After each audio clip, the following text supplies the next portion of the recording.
Una de ellas, como verán, existen, aquí tengo citados solamente algunos autores, pero muchas otras tablas. Sin embargo, que se han hecho estos estudios en poblaciones también allí donde proceden los investigadores. Pero la virtud que tiene de Mejía es que los estudios se han hecho en distintos grupos raciales. Por lo tanto, se saca un promedio en todos estos eventos, existiendo desde ya una variación entre ciertos grupos raciales. Pero esa variación estadísticamente no es significativa y es por ese motivo que se utiliza este método con la posibilidad de aplicarse en distintos grupos sociales. Por eso es que comentábamos esta principalmente, pero en los estadios de desarrollo dental verificados a través de las famosas radiografías panorámicas. Y comentábamos precisamente dentro de los métodos radiográficos estas connotaciones, donde ustedes podrán observar que las piezas dentales, cada una de ellas, tienen niveles de desarrollo distintos durante un proceso, iniciando en la dentición permanente de los primeros molares permanentes hasta terminar en los terceros molares. Y en las piezas temporales igual existe una secuencia lógica que es invariable. La diferencia o la variabilidad radica en los distintos estadios de maduración según grupos raciales. Pero que eso no lo comentamos porque estadísticamente, reitero, no es significativo, pero existen diferencias. Así como entre hombres y mujeres sí existen diferencias, pero esas sí son estadísticamente significativas. Por lo tanto, no existe una sola tabla para determinar la edad dentaria a través de la maduración o el desarrollo morfogenético de las piezas dentarias entre unas y otras. Esas variaciones precisamente son los que han hecho de que existan tablas, tanto para el sexo masculino como para el sexo femenino. No hay una sola. Entonces, lo que hace Demirjian, reitero, es asignarle un código a cada estadio de desarrollo. Creo que les he mostrado esa tabla del estadio de desarrollo, como está mencionado acá, y en relación a la propuesta de NOLA, que en vez de asignarles una codificación en letras, lo designa con un número. El número de piezas involucradas en este método son 7 y al otro lado son apenas 4. Hay diferencias. Sin embargo, posteriormente, Demirjian reduce también sus piezas dentarias a solamente 4 piezas dentarias, que es la modificación posterior que se han hecho, y entre uno y otro método existe concordancia positiva. Existiendo concordancia positiva, entonces la utilización, ya sea en 7 piezas o en 4 piezas dentarias, es casi igual, con pequeñas variaciones, pero casi es igual. Por lo tanto, sigue ese patrón de tendencia en la estimación de la edad. Ya habíamos comentado, les había mostrado en primera instancia la forma de calcular la edad cronológica en el sistema decimal. Por ejemplo, en el ejemplo que pusimos de manera práctica aquí con nuestros compañeros, habíamos estimado la edad de una manera determinada en términos decimales. Por lo tanto, decimos, si no mal recuerdo, tenía 22 o 23.6 a 0.7. Si es 0.6, ¿qué significa?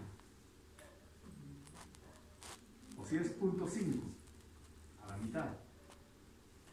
El número entero significa los años individuos reales, y 5 significa medio año, 6 meses, ¿verdad? Porque los 12 meses están distribuidos de manera porcentual en el 100%, y si el 50%, por decir 0.5, implica 6 meses.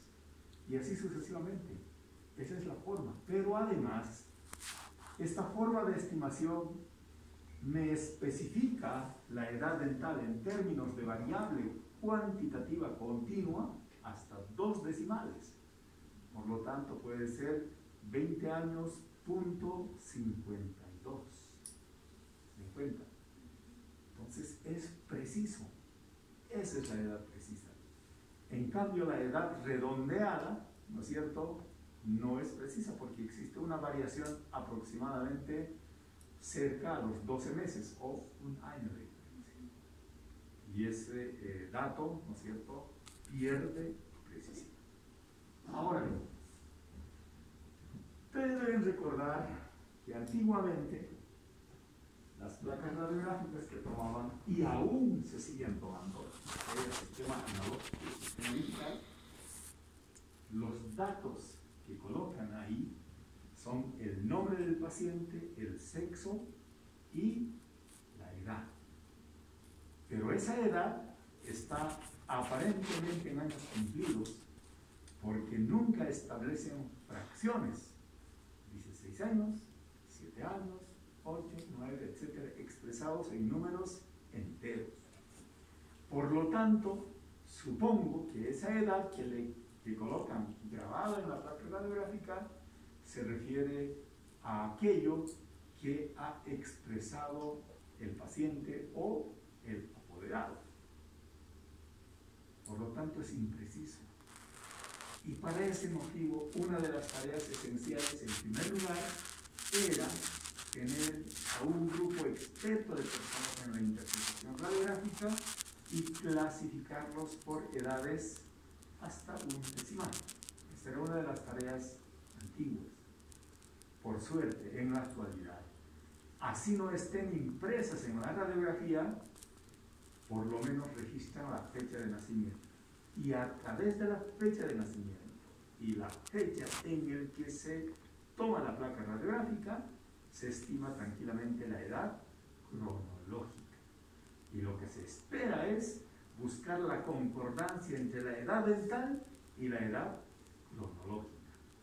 Esa es la gran interrogante y precisamente el método, en cuanto exista mayor aproximación entre las variables, tanto entre la edad dental y la edad cronológica, adquiere mayor precisión en la estimación de la edad cronológica. Es lo que decimos, ¿verdad? Pues entonces, bajo esos detalles, por suerte, ahora tenemos esos registros, por lo tanto, para lo mismo es necesario recabar este dato previamente antes del proceso comparativo. Pero, si simplemente estamos buscando la interpretación o la estimación de un dato concreto, ¿no es cierto? Simplemente nos vamos a referir a esta tabla que les había indicado anteriormente. En esta propuesta, el Benitian establece una clasificación en destacada estadio de desarrollo, tanto para los molares, premolares, caninos e incisivos, respectivamente. Por lo tanto, les decía también que cada una de estas letras, según la pieza dentaria, diferenciada además entre primero y segundo molar, primero y segundo premolar, el incisivo central y el incisivo arterial, le asignan un código numérico para mujeres y para hombres. Ese código numérico no es que se han inventado, sino que han hecho proyecciones de cada uno de estos hallazgos comprobables de la edad media. Entonces, estas letritas que hayan acá se van a convertir en números, ¿verdad? Y aquí tenemos las letras, precisamente los que están acá, en esta columna. Tenemos la identificación de las rudimentaria y aquí tenemos los códigos numéricos respectivos. ¿Qué es lo que se hace después? Lo único que se hace es sumar todos los códigos numéricos dependiendo del hallazgo. En una radiografía, ¿qué es lo que está pasando con el segundo molar inferior, con el primer molar inferior, con el segundo premolar, con el primer premolar, con el canino, incisivo lateral e incisivo central, según su estadio de desarrollo encontrado en ese momento? Y una vez que tengamos una sumatoria, vamos a tener un resultado, ¿verdad? Y ese resultado lo pasamos en este diagrama, que es la curva de percentiles. Pongamos un ejemplo, a ver.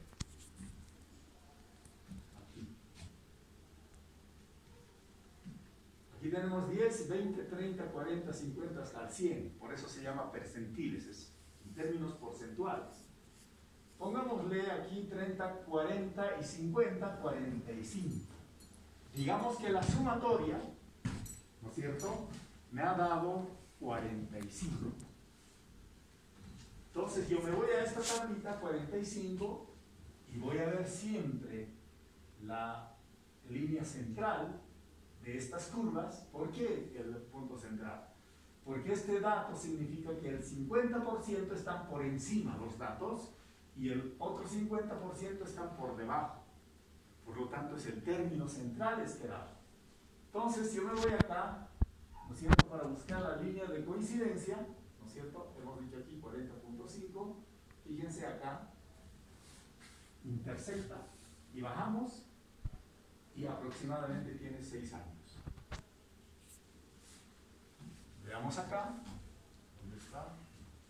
45, aquí más o menos, ¿verdad? Fíjense, no tengo 45 específico, pero el que más se acerca es este, 44.8, por lo tanto quiere decir 6 años, tal como teníamos allá en nuestra curva de aproximación. Entonces, con eso dictamino tranquilamente, bajo esta radiografía, esta persona tiene aproximadamente 6 años. Con una variación, a lo que se llama los niveles de confianza.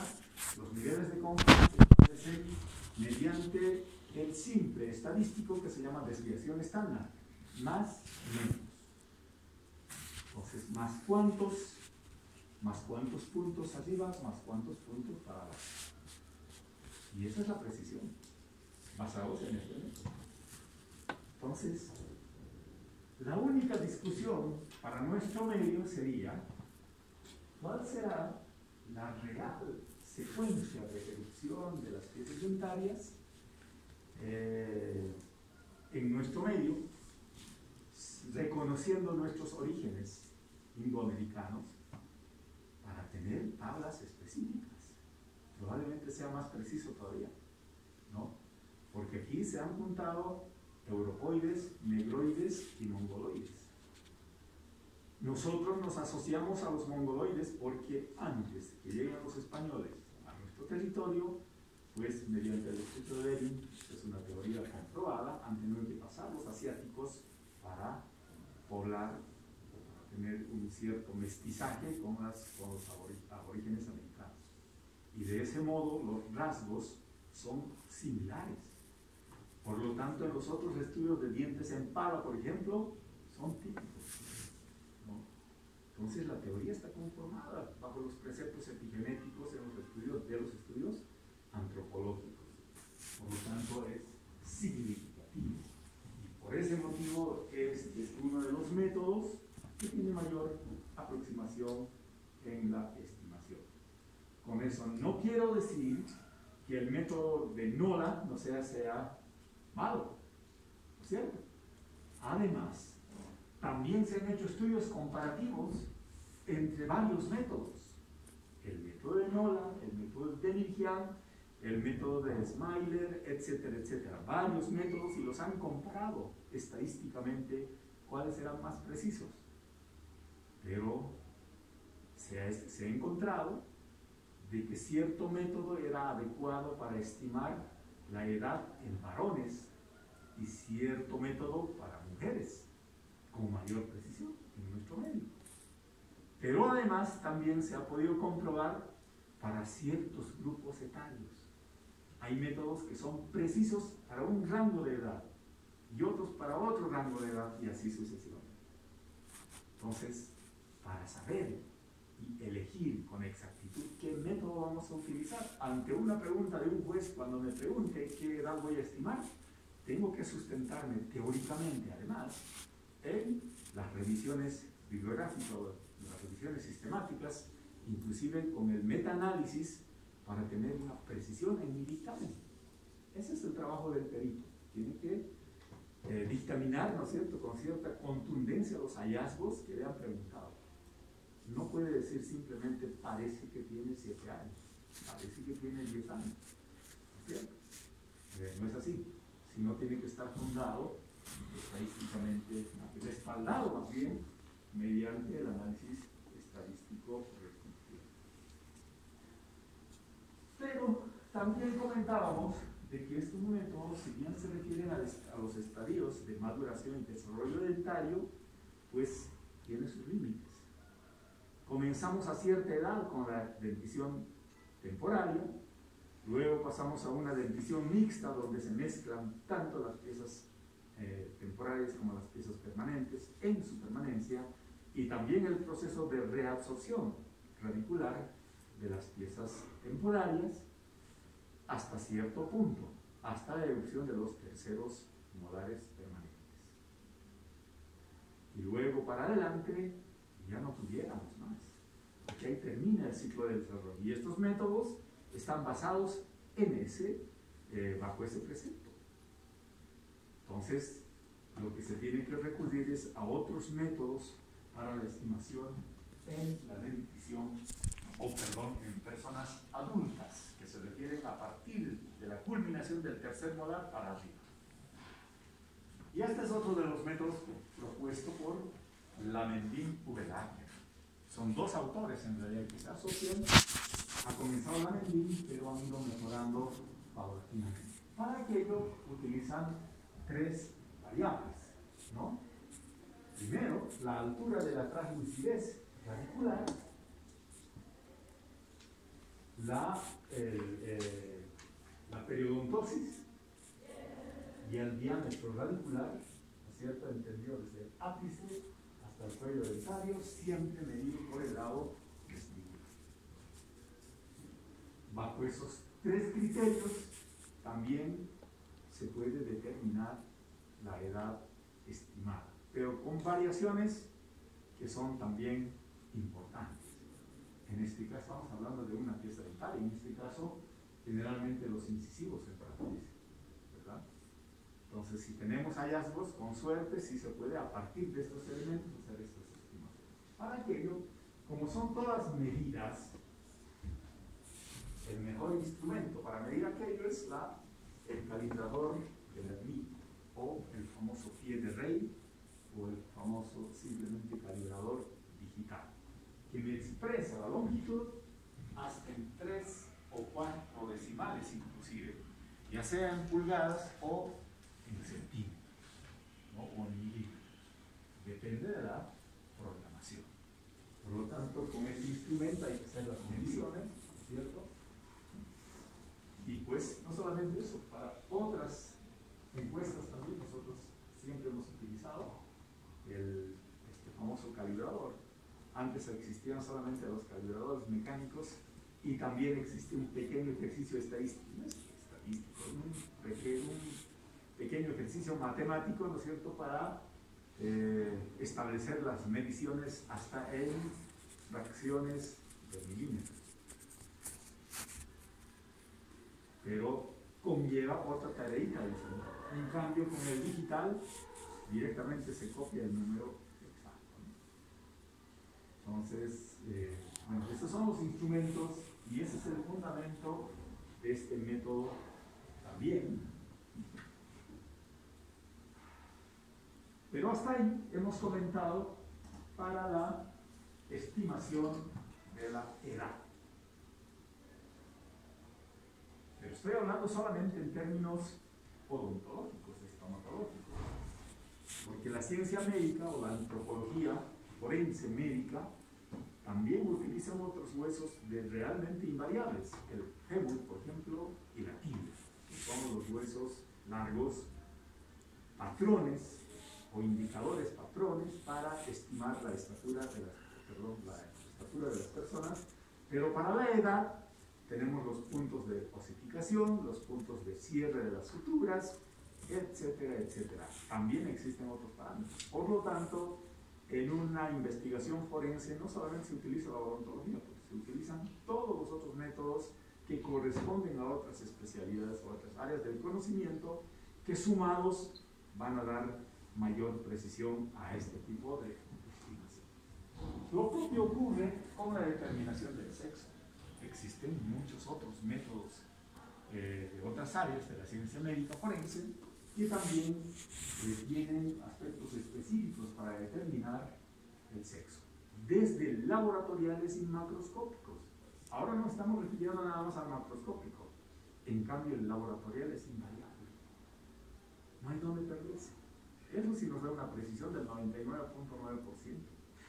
En cambio, bajo el análisis métrico y de observación, ¿no es cierto?, tienen sus imprecisiones, pero no por eso son también importantes en su utilización. En algunos casos existen métodos específicos para aquello, pero en otros no. Sin embargo, para esto, también las piezas dentarias se pueden utilizar para la estimación, siempre y cuando tengamos algunos requisitos cumplidos para que este análisis se refiere al sistema odontométrico, o sea, la medición, y en las cuales se toma el diámetro coronal de los caninos, el perímetro dental del incisivo central superior, etc. No existe un solo método, existen muchos, ¿no? Pero aquí les muestro como ejemplo nada más uno que estaba referido al anterior, del diámetro bucolingual, mesodistal, combinados para esto, y solamente bucodental para los caninos, primeros premolares superiores, primer molar superior, segundo molar superior, segundo molar inferior, respectivamente. Entonces la interpretación, ¿no es cierto? Aquí tenemos el sexo, las variaciones, el número de piezas involucradas para el estudio, el valor mínimo, el valor máximo y la media. Y aquí tenemos además la desviación estándar. Bajo estos criterios, ¿no es cierto?, seguramente vamos a basarnos en esta línea y contrastando con la desviación estándar. Toda medida de tendencia central, si no está emparejada con la medida de variación, no es posible.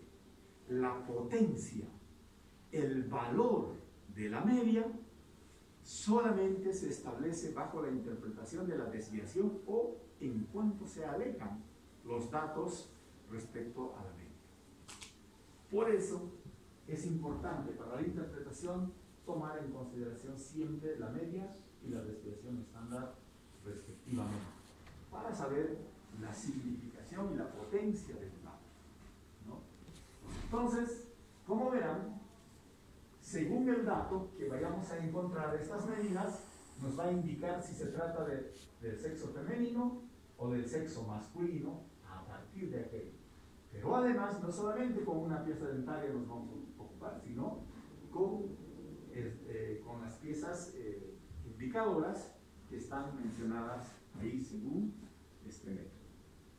Entonces tiene bastante aproximación, pero pues si no tenemos el laboratorial, entonces este método podría ser alternativo en su utilización también.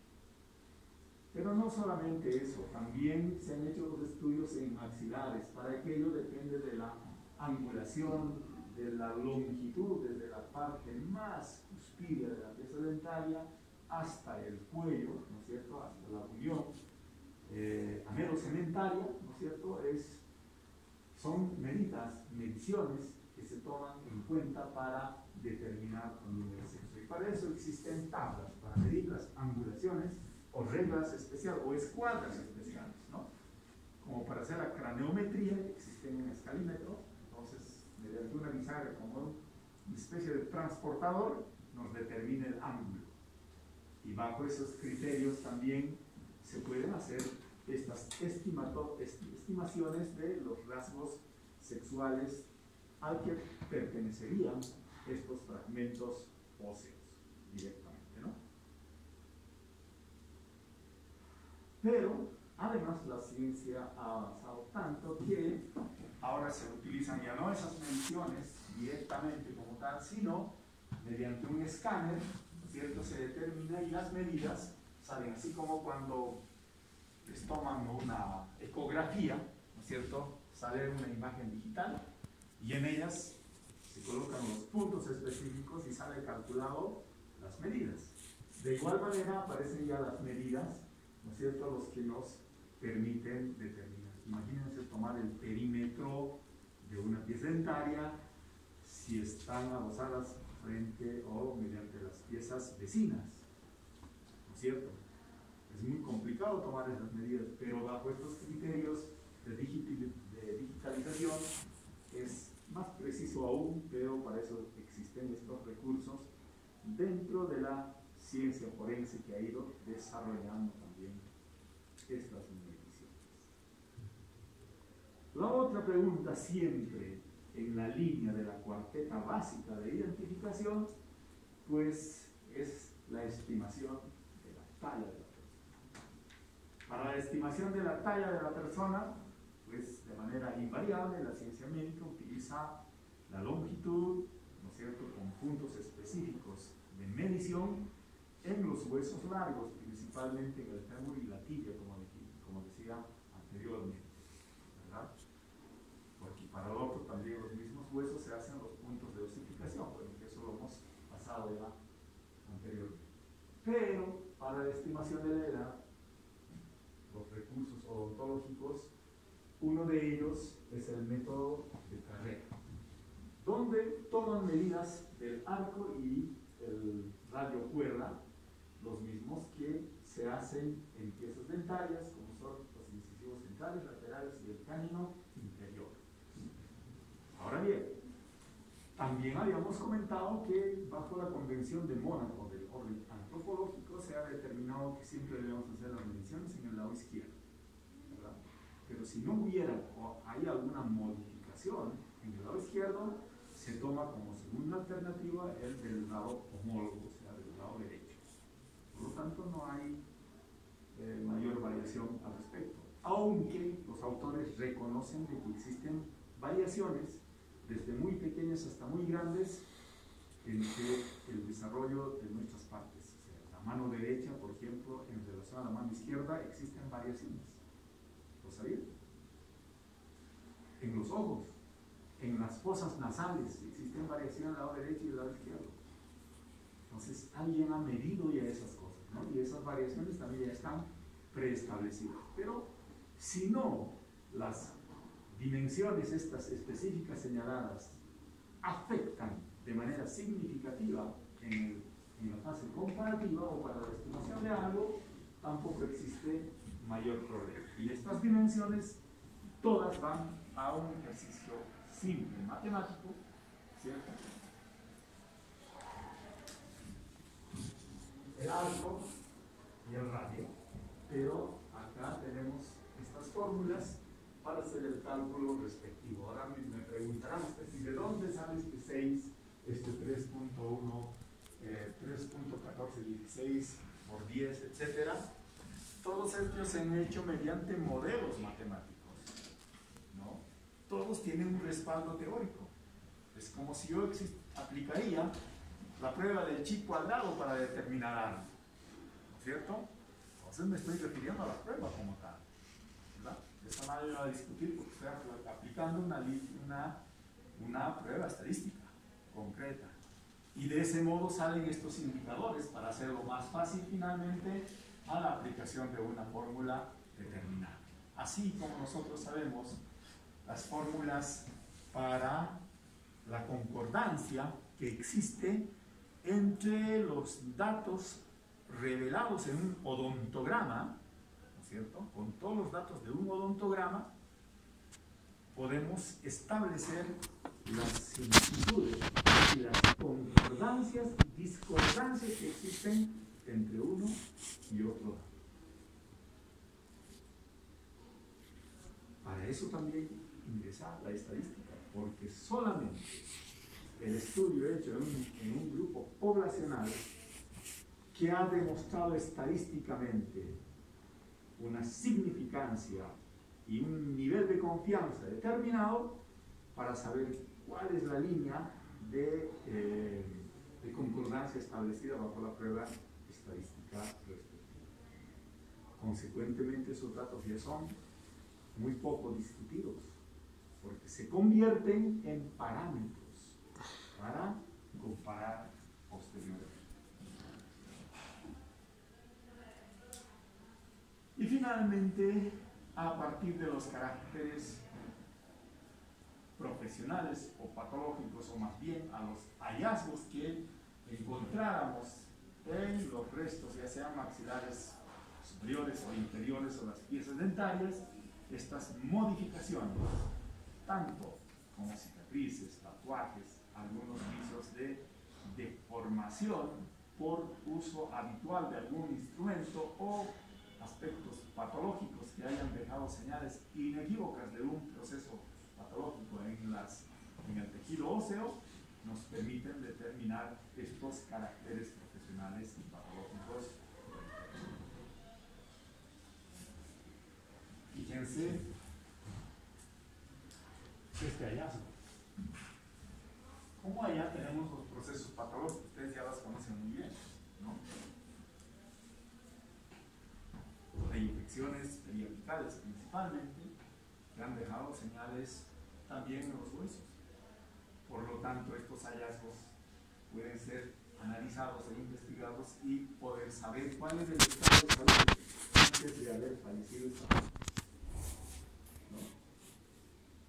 Y si han existido en esa época todavía algunas restauraciones o no, o acceso a los servicios de salud capaces de resolver esos problemas, ¿verdad? Entonces, bajo esos criterios se hacen también proyecciones, como en este caso, que se refieren generalmente a la utilización de pipas, ¿no? Cuyo desgaste es significativo, y fíjense que es solo en uno de los lados, que también son utilizados como recursos individualizantes. No todas las personas tienen aquello. No todas las personas tienen el mismo proceso patológico en todas las tres dentarias, ¿no? Entonces son estos los patrones individualizantes que utiliza la antropología forense y la antropología dental para hacer estas variaciones. Este concepto ya lo hemos dado al inicio. ¿Por qué estudiar los dientes humanos? Ya habíamos hablado de principios que deben cumplir: la preservabilidad, la observabilidad, la variabilidad. Esto en términos antropológicos, porque en términos estrictamente forenses habíamos indicado la inmutabilidad, la perennidad, la variabilidad que comparte acá, la practicabilidad y la individualidad, ¿verdad? Pero aquí se incorpora la preservabilidad, la observabilidad, ¿cierto?, en los términos antropológicos. Y precisamente aquí les pongo lo que antes habíamos mencionado anteriormente. Pero los detalles en conjunto y las piezas lamentablemente son variantes. O sea, no cumplen, ¿no es cierto?, con eso de que no se modifican. Se modifican en el transcurso del tiempo. La estructura misma también se modifica. Por eso en el estudio de la translucidez del ápice dentario, ¿no?, en ese método anterior de la Mendy que habíamos mencionado. Entonces hay modificaciones. Por lo tanto, no cumplen con algunos requisitos. Por eso que nos quedamos simplemente con la preservabilidad, la observabilidad y la variabilidad que podrían existir para que se constituyan elementos importantes de identificación.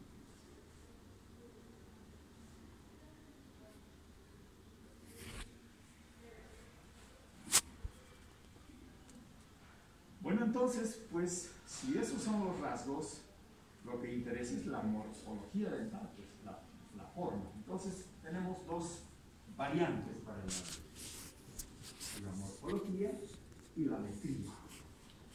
Por eso, en términos antropológicos, hablando del cráneo, tenemos la craneometría y la craneoscopía. Y en odontología tenemos la odontoscopía y la odontometría. En los métodos que habíamos comentado anteriormente, ¿no es cierto?, simplemente citados, muchos se referían a la metría, odontometría, ¿no es cierto?, porque hemos hecho mediciones, ¿verdad? Pero la odontoscopía también nos darían ciertos rasgos, simplemente, ¿no es cierto?, como mayor volumen, mayor tamaño, etcétera, que son factores muy básicos en la comparación, pero en todo caso, la odontoscopía simplemente es una aproximación inicial que no nos dice nada con precisión. Nos aproxima, sí, pero la odontometría sí nos da cierto margen de precisión con el nivel de significancia y por supuesto el nivel de confianza establecidos estadísticamente. Bajo ese recurso, entonces sus dictámenes también son esenciales. Ahora bien, comentando de la morfología dentaria, morfología quiere decir forma, también se hacen estudios para establecer algo a través de la forma.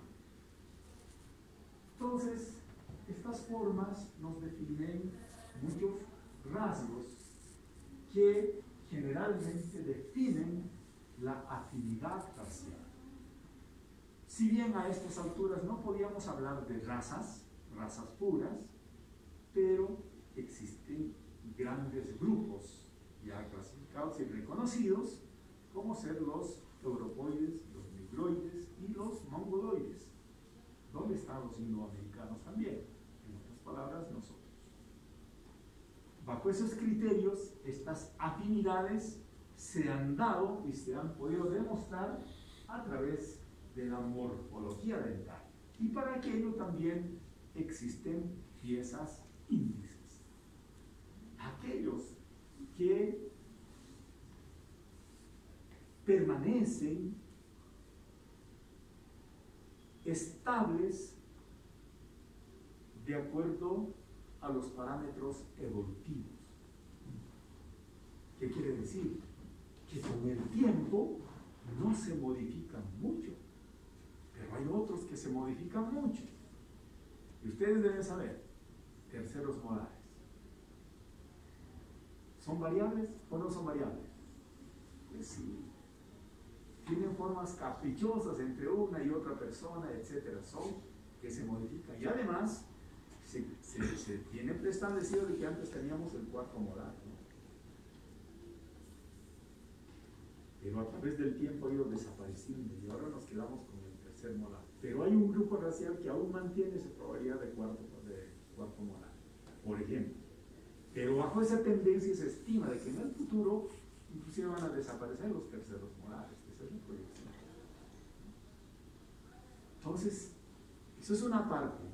Pero otra es la morfología para determinar la afinidad racial. Y en ellas, algún estudio ya conocido son los famosos